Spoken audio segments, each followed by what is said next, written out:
प्रिय दर्शकों, आज हम आपको लेकर चलेंगे एक ऐसी पावन यात्रा पर जो न केवल भक्ति से जुड़ी है बल्कि त्याग, प्रेम और शक्ति की अमर कथा भी है।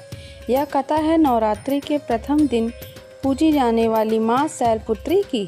कहते हैं बिना माँ शैलपुत्री की पूजा किए नवरात्रि का आरंभ अधूरा माना जाता है। लेकिन आखिर माँ शैलपुत्री कौन है? वे किसकी पुत्री हैं? उनका नाम शैलपुत्री क्यों पड़ा और वे इतनी महत्वपूर्ण क्यों मानी जाती हैं? आज हम इन सभी प्रश्नों का उत्तर कथा के माध्यम से देंगे। तो आइए भक्ति और श्रद्धा से झुककर माँ शैलपुत्री का स्मरण करें। बहुत समय पहले जब संसार पर अंधकार और असुरों का आतंक बढ़ गया था, तब भगवान ने शक्ति के अवतार को धारण करने का संकल्प लिया। पर्वतराज हिमालय, जो धरती के सबसे पवित्र और महान पर्वत माने जाते हैं, उनके घर जन्मी एक कन्या, वही कन्या आगे चलकर माँ शैलपुत्री कहलाई।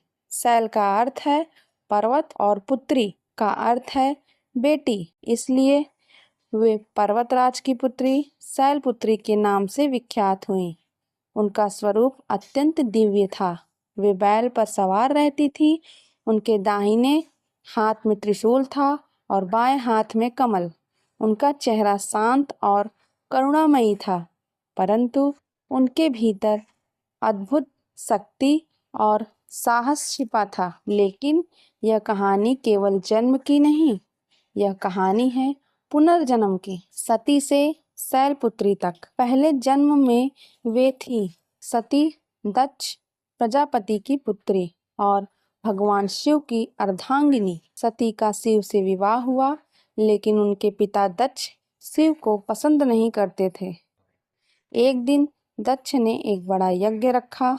सारे देवता आमंत्रित किए, लेकिन शिव जी और पार्वती को आमंत्रण नहीं मिला। सती ने पिता से मिलने की जिद की और शिव की अनुमति के बिना ही यज्ञ में पहुंच गई। यज्ञ में जाकर सती ने देखा कि उनके पति भगवान शिव का अपमान हो रहा है। पिता के अपमानजनक शब्द सुनकर उनका हृदय चीर गया। वह बोली, ऐसे पिता के घर में जन्म लेना ही व्यर्थ है, जहाँ मेरे पति का अनादर हो। और उसी यज्ञ अग्नि में उन्होंने अपने प्राण त्याग दिए। शिव ने यह समाचार सुना तो क्रोध से तांडव करने लगे।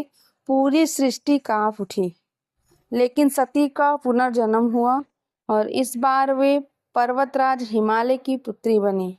यही पुनर्जन्म के बाद वे माँ शैलपुत्री कहलाई।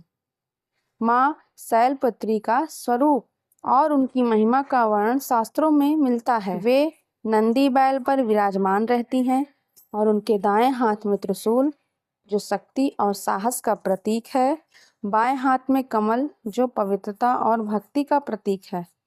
कहते हैं कि माँ शैलपुत्री की पूजा करने से भक्त के जीवन में स्थिरता, शांति और साहस आता है। वह मनुष्य जो विचलित रहता है, अस्थिर रहता है, माँ शैलपुत्री की उपासना से अपने जीवन में दृढ़ता पाता है। पूजा विधि और लोक मान्यताएं।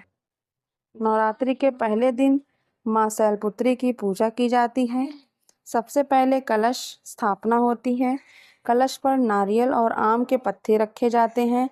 जल, सुपारी, सिक्के और अक्षत डालकर कलश को शुभ स्थान पर स्थापित किया जाता है।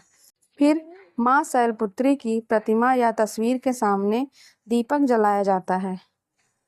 ओम देवी शैलपुत्रेय नमः। ओम देवी शैलपुत्रेय नमः। उस दिन भक्त उपवास करते हैं और माँ से प्रार्थना करते हैं कि उनका जीवन पवित्रता और साहस से भरे रहें। यही मंत्र उच्चारण करना है आपको उस दिन। लोक मान्यता है कि माँ शैलपुत्री की आराधना करने वालों को जीवन के हर संकट से मुक्ति मिलती है। भक्तों की कथाएं और प्रेरणा। कहते हैं एक बार एक भक्त कठिनाई में था। उसका व्यापार पूरी तरह से डूब चुका था। नवरात्रि आई और उसने पूरे विश्वास से माँ शैलपुत्री की आराधना की।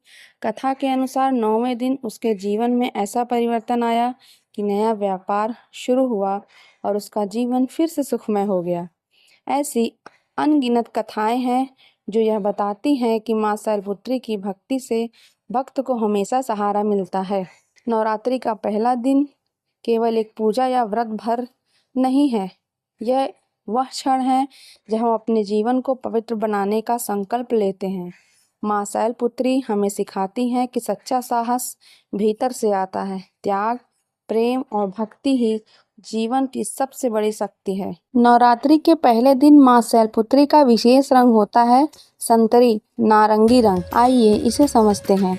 नारंगी रंग ऊर्जा, उत्साह और सकारात्मकता का प्रतीक है। यह माँ शैलपुत्री के साहस और शक्ति का द्योतक माना जाता है। भक्त इस दिन नारंगी वस्त्र धारण करते हैं और पूजा में नारंगी पीले फूल चढ़ाते हैं। जयकारा बोलो सच्चिदानंद सत्यम शिवम सुंदरम माता शैलपुत्री महारानी की जय।